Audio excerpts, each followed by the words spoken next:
Namaste and welcome to Live, Love, Engage. I am Gloria Grace Rand, and today I've got two folks in the studio. Well, our home studios, who are going to be sharing with us some information about homeschooling, which has definitely become the norm for a lot of people over the last year as we've had to deal with the pandemic. And if you are have been overwhelmed by this prospect, you're going to want to definitely tune in for today's episode. So first off, I want to welcome Chris and Shala LaTorraca. Hey, thank you for having us very much. Yeah, we're excited. Well, I'm excited to have you. And for those of you who are listening and watching, we actually met through a book writing program. So, which is what they wound up doing. So let me tell you a little bit about Chris and Shala. They are known as the Homeschool Architects, and they are husband and wife. And they've been homeschooling for nearly a decade now. And if you'd ask them, they would just say they're ordinary parents who want extraordinary things for their children, as I think most parents hopefully do. But they also have a heart to help other parents navigate through how to actually provide home education for their children. And as I mentioned at the beginning, when the COVID-19 pandemic hit, the LaTorracas had no idea they'd be writing a book. But Chris evidently early on casually mentioned to Shala over coffee that on the other side of this crisis, homeschooling would probably be considered a really viable option for education by more parents than ever before, because many families would be desperate for a change. And I know that, there's a lot of people who are not necessarily crazy about our current education system. Homeschooling is definitely an option for that. But I also want to let you know is that neither one of them have a degree in teaching. So you parents out there are, thinking that you have to have one, you don't. They just have a desire for truth and knowledge and how to pass that on to their kids. And Chris has a bachelor's degree in history, while Shala holds a bachelor's degree in outreach and a double master's. Gee, just not the overachiever, are you?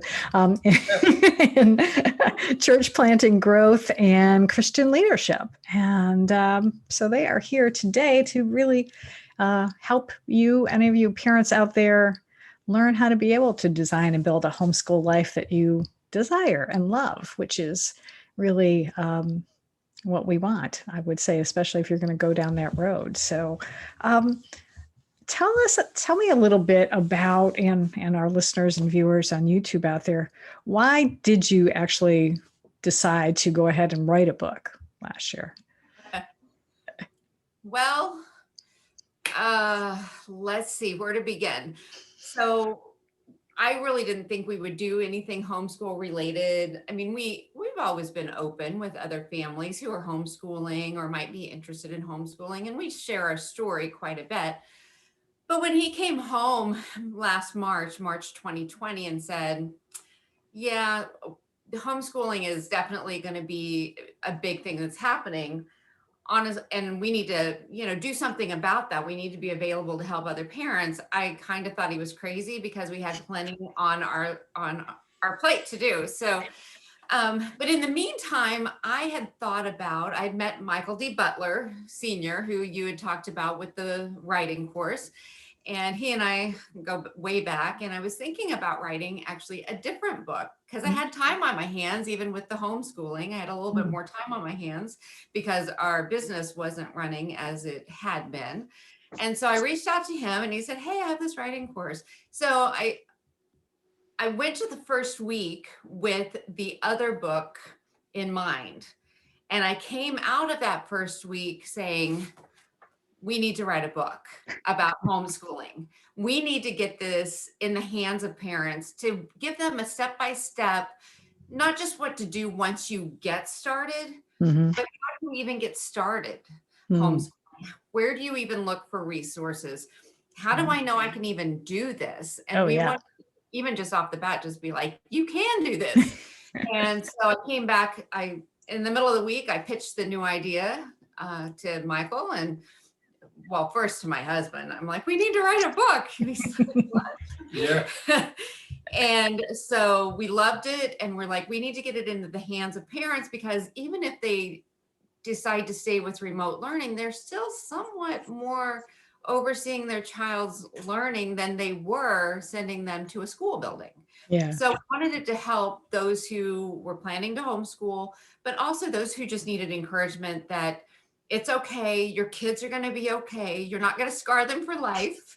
You know, you are actually the best person to teach them, because God gave you those kids. And he wouldn't have given them to you if he didn't think you could handle being part of their educational process.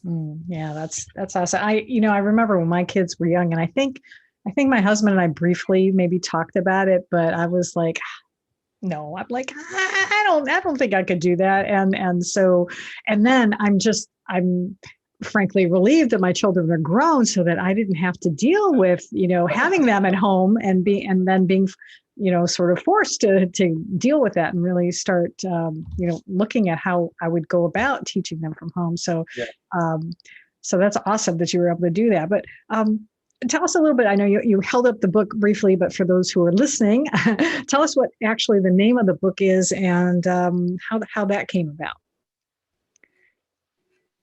So it is called Help, and it came out of, I don't feel calm on a lot of days that I homeschool. So just because I homeschool does not mean that I feel like I'm capable to homeschool. I feel very stressed many days. It's becoming better as they get older and a little bit more self-motivated. But I frazzled when I started, and I didn't know where to start, and I was so stressed. And there's books out there about being a restful mom of a homeschooling situation, or being happy about it. And I wanted to be happy about it. I wanted it to be restful, but that's not how I felt. I felt like, help, can anybody help me? So it's called Help.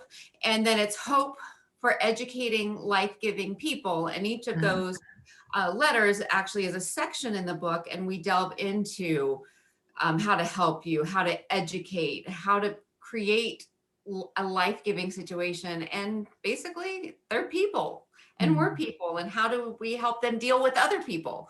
So we broke it down into segments in the book that correlate to the title. So, and over here it says, where do I start? Okay. Yeah, that's helpful, because I'm sure that's what a lot of people are like. Okay, I've decided to do this. What do I do now? Exactly. Yeah. So how do you address, because like I said, I was frankly, the thought of it did terrify me, and that's why I was like, no, we're sending him to school. But how do you address some of those fears, or in the book, I presume you do. So what do you say to people who are a little scared about it? Do you want to bring him in? Well, come on, honey. Yeah, that's right. Don't let her do all the work. Yeah, that's right. I think some of it is just our natural inclination to be afraid of change and be afraid of things. And so I think what the book does, what I find life just simply in other aspects. So I've been having trouble the last 9 months trying to just get my day started. And one thing I've been learning, that just taking a simple step of making the bed. As I first get up, I make the bed. I've started the day. This book is kind of like almost like that with homeschooling, where it's like, oh, I don't feel like doing it. And then it'll tell you, this is the first little thing you do. This is the first little step. And then once you make that bed, once you take that first step, then we as humans, it's easier for us to make the next step, which is our morning routine, etc. Right. And that's what I think. So it's like making the bed. Yeah, that's true. I don't know. Just what's my contribution? I make the bed. I would say, one of the reasons we're here is to help cheerlead people, because we all need an encourager. First of all, the book starts off with just, you can do this. It doesn't start off with, here's the first step. It just says, you can do this. You have a natural ability to do this. Teaching may not be your thing, but you have children and you're teaching them other things. That's true. And you don't have to dive into every subject that they might have in a public school, a private school. We encourage families that are looking to homeschool, especially if they're starting with younger ones who don't know a whole lot about the school scene. We encourage them to just start with like a couple subjects. And it doesn't have to be long. A lot of people think, well, I have to mirror the public school day, but you have to remember in the public school day, there's a lot of fluff. There's going from classroom to classroom. There's bathroom break. There's lunch break. There's however many kids in a class dividing the teacher's attention. Here you've got, I don't know, 1 kid, 7 kids, somewhere in between, maybe 10 kids like my cousins, but but it's still not as overwhelming. And so you can do things in a much shorter amount of time. And so we take things and we take them in short segments. Like we did math today. Math is only 10 or 15 minutes because I have one student that I'm working with on a 4th grade level, and I can really focus on him and we can talk it out. We can get through it. And then I deal with our 7th grader and she's got like 10, 15, 20 minutes. We talk it out, and I don't have a classroom of people, and I don't believe in having them do worksheet upon worksheet upon worksheet. Right. If we can get it in 15 minutes, then we do. If not, we pick it up tomorrow, because after about 15 minutes, their brains wander and mine wanders, and I'm thinking about what's for lunch. And so it's a much shorter amount of time, and parents tend to not realize, oh, I can be done in an hour. I can be done in an hour and a half. I mean, it's amazing. Isn't it funny how, like in society, in many things that we do, we're always, whether it's books on business, on cooking, on whatever, we're taught to be efficient. You're always taught to reduce costs, reduce the amount of time something takes, reduce the amount of steps it takes to make a dinner maybe. Mm-hmm. But with schooling, it doesn't, you don't get that message that why do we need to have it take 7 hours a day when you can be much more efficient, have a plan in place, and you can do it in an hour. Mm-hmm. And I think it's one of the few areas that we're like that as a society. And I think homeschooling, especially with Shala, can really get parents to focus in on, it's not a big thing. Yeah. It's a little thing. Mm-hmm. Oh, yeah. Yeah. And when you explain it like that, it definitely seems much more doable. And it also makes sense logically as well, because you're just working one-on-one, and I would think you're also more able to really pick up on cues. Your own child, when they get tired, what is going to affect them. And then you can make adjustments and maybe pick something up again later, because it's like, they're just like, overwhelmed or something, or as you say, or maybe you're just overwhelmed. Usually me. Yeah, right. Or he's usually hangry, he's hungry, so therefore he's angry, and you go, oh yeah, that's right, he hasn't eaten for a while. Right. Get him a snack. Wow, he can focus again. Yeah, absolutely. Yeah. And you did answer my question, because I was going to ask you, like, how old are your kids, and, so what you're dealing with. So that's interesting. So you've also got like a middle school age with elementary school age. Does that present any unique problems or challenges? Not a lot. The biggest challenge is the 4th grader loves being with his sister, and he wants her focus and attention. So we have to make sure that they get some good one-on-one playtime in the morning before we start school, because then I can get him to focus more. We do some of our studies. This is another way that it simplifies things. We do some of our studies together. So we'll do history together. We'll do our French lessons together. We'll do nature study. So there's a variety of things that we can do together and they can work at their own level. If it's painting or drawing, they just, whatever level they are, that's what we go with. But then you have those others like handwriting, like he's learning cursive. She's already learned cursive. She doesn't need to. Math is different levels. There's science is different levels. And so on those, then I do more one-on-one time. So he gets done earlier. He can run and play, and he's already had sister time. So he doesn't need her for a while. And then she and I get to focus on a little bit more in-depth middle school stuff. And she definitely loves to learn, and she could pour over some of these books for hours upon end if I would let her. I just don't have the kind of time or desire for that because I need to do the laundry and the dishes and, all that. Oh, absolutely. Yeah. So Well, some of it, yeah, we do together. And so that also simplifies. It's yeah. not like I have to do history with this kid and then I'm Right. doing different history with this kid. Yeah, that's awesome. That's really good because I wouldn't have even thought about that, but that's good for people to know. Which also brings me to my next question. What do you wish you would have known when you had first started homeschooling? What have you discovered? Discovered a lot. First, I would say it doesn't have to be as hard as we make it out to be. Because when we start talking about homeschooling, Anthony was a baby still, and Soraya was A couple of years old.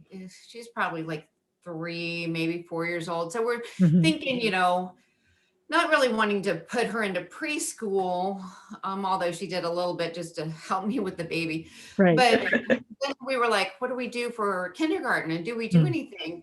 So I was going to a mom's group and I know several of them actually homeschooled. And so I started asking questions. Okay, that was overwhelming. I'm like, so how do you pick your curriculum? Well, I picked this because I think it's the best from this publisher. And I picked this because I think, and I'm thinking, oh my goodness, I have a kindergartner, going to be a kindergartner. I don't need to be picking and choosing from, and I knew from other people that they just chose like a boxed curriculum. Okay, here's your box, come in the mail. It's got everything you need. And so we went that direction. And the first one I chose, I just really did not like, but I thought I had to do all of this stuff too. So by the end of that year, I said, okay, we're going to scrap that. Hopefully I don't scar my child for life. We'll pick it up again at some point. I just wish somebody told me that you don't have to do everything. Partly just read with your child. That's going to develop their vocabulary. Read above their reading level, not like 5 miles, but a little bit. Yeah. So that they get used to different words and their vocabulary and comprehension can grow. Maybe go for a nature walk and start noticing the detail outside. Listen for the birds. Just stop and be silent.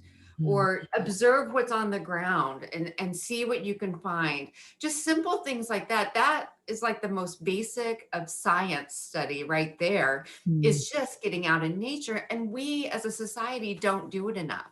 Or if we're out there, it might be at a baseball game. So we're watching the game, but we're not observing, anything else that's going on in nature. So just this, to simplify it and not feel like you have to do everything. I thought, well, what if there's a gap in their education? Guess what? There's a gap in everybody's education because whatever school system you go to isn't going to be able to teach everything. And even if they could, we can't absorb everything. Right. So there's always going to be a gap. So we get to choose as parents what that gap is. I like that. Now, did you find anything, since you've been homeschooling anyway, I can imagine last year's experience, did it affect you in any way? Did you have to, come up with something new? Obviously, you probably weren't going to maybe museums or something like that. But so how did the pandemic affect your homeschooling life? We definitely felt it.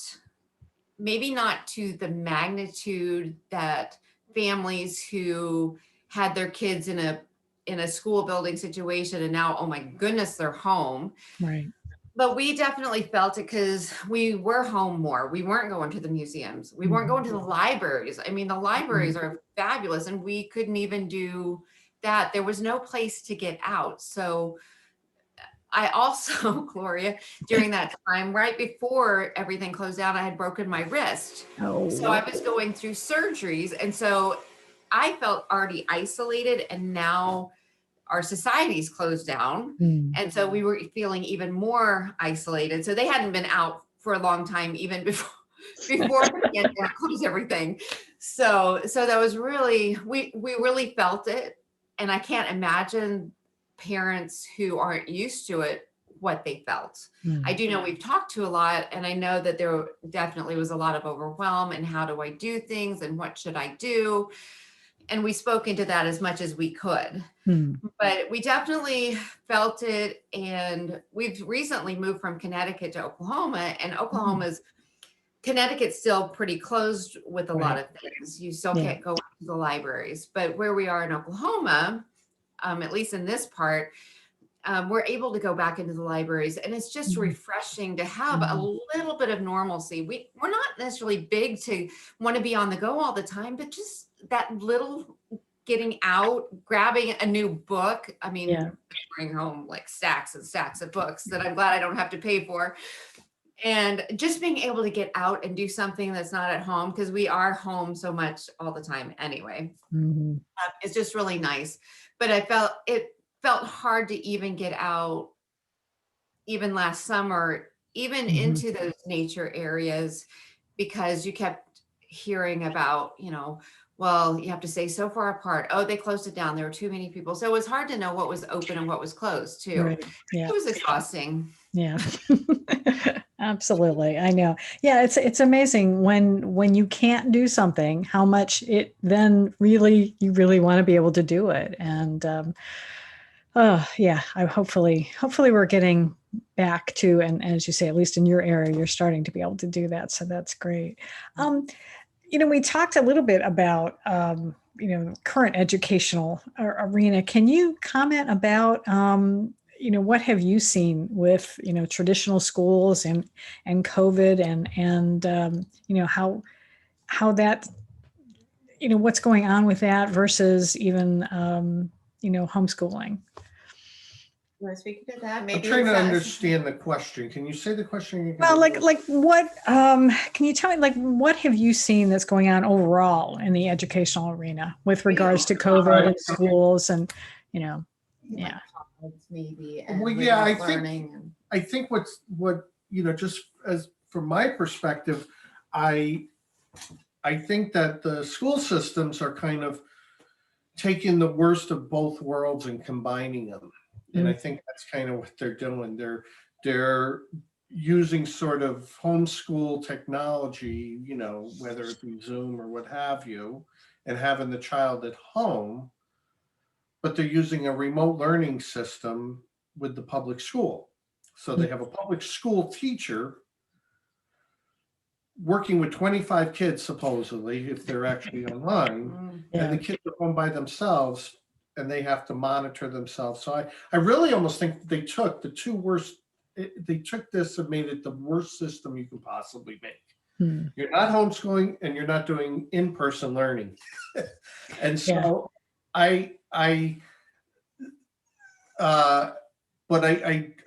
so with that said, it leads me to believe that not only do I feel so happy that our kids are stable in a specific environment, they're being homeschooled, right, and I fear that a lot of parents aren't going to pick up on that. I think there's still going to be, I think children are losing time that they won't be able to get back. I question whether in the future, if we're really going to still have a system like we had before with kids going to school, or are they going to sort of put more technology into it, less in-person, face-to-face.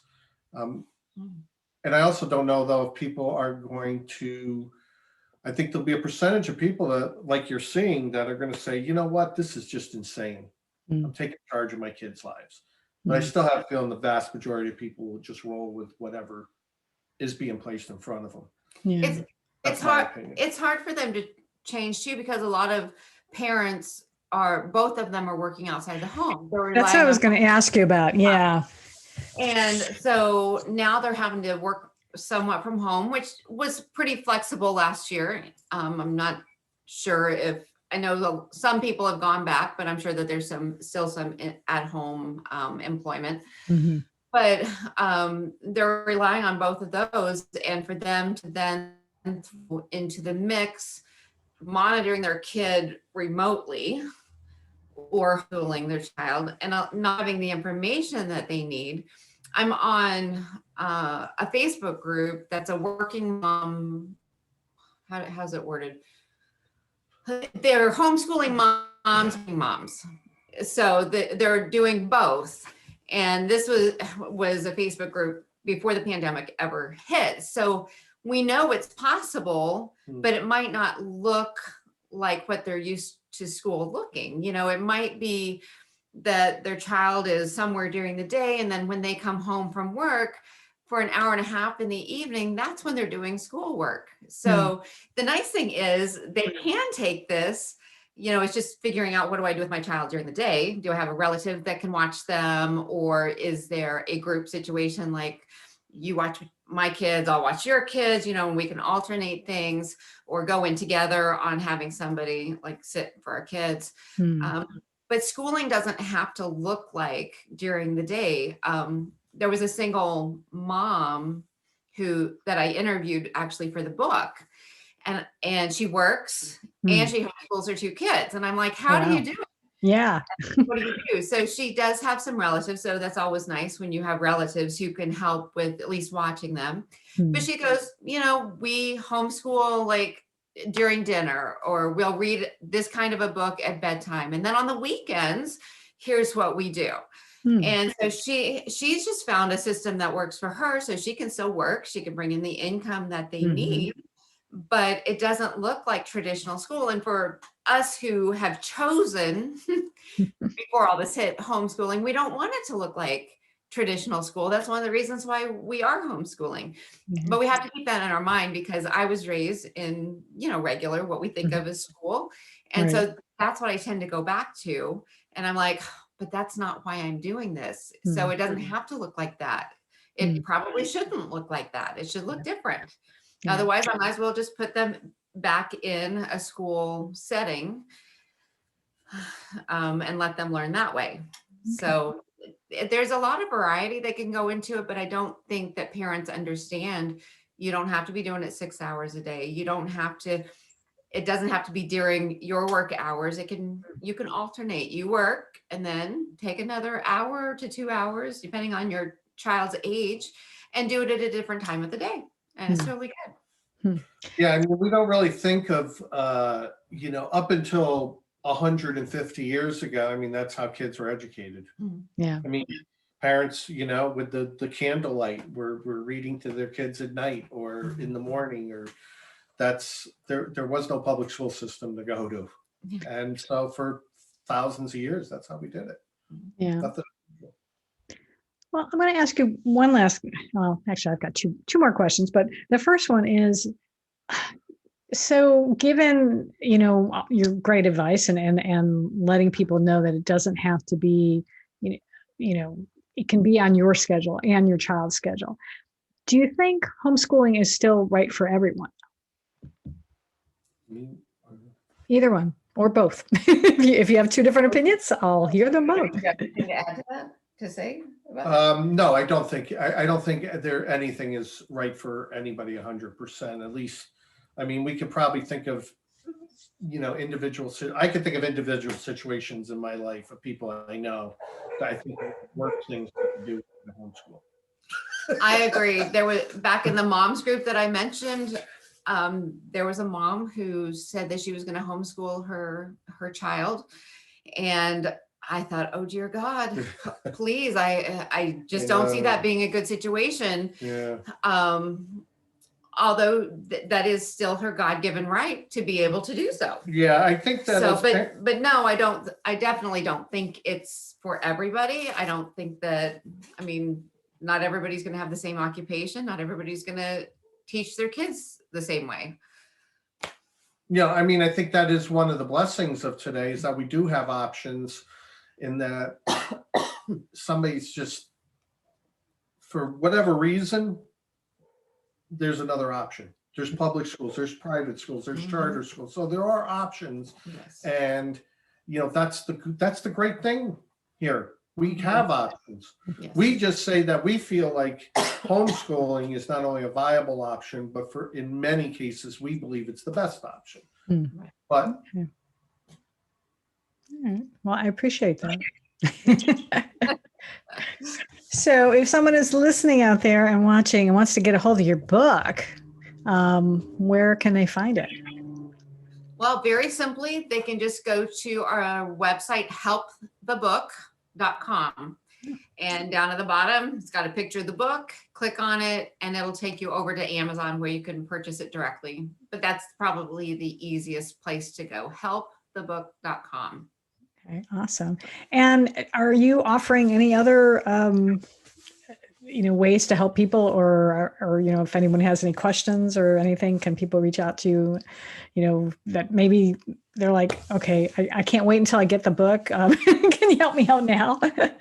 Definitely. So if they go to helpthebook.com, there's a subscribe button down at the bottom. If they just input their email address there, they will actually get sent a homeschooling checklist, how to get started homeschooling, and very simple ways of encouragement just to help them just begin taking the first step of making the bed in the morning. So to take that first step, and we get that in their hands right away.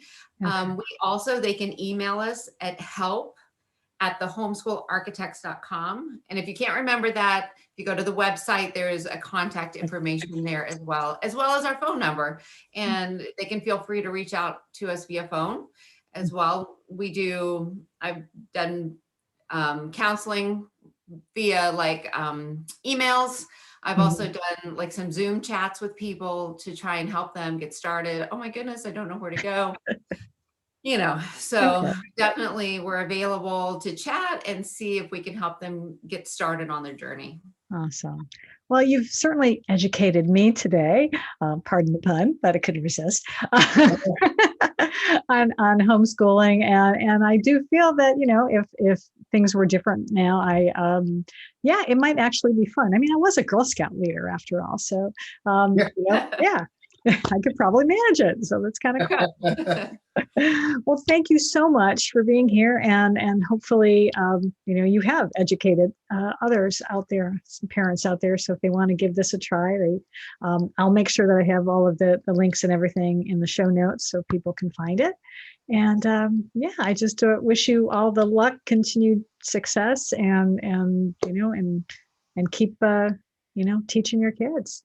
Yeah. Thank you very much for having us. Thank you for having us. Yes. It's been nice talking with you. Yeah, same here. Absolutely. And I appreciate all of you out there listening and watching. And I just really appreciate you. So until next time, as always, I encourage you to go out and live fully, love deeply, and engage authentically.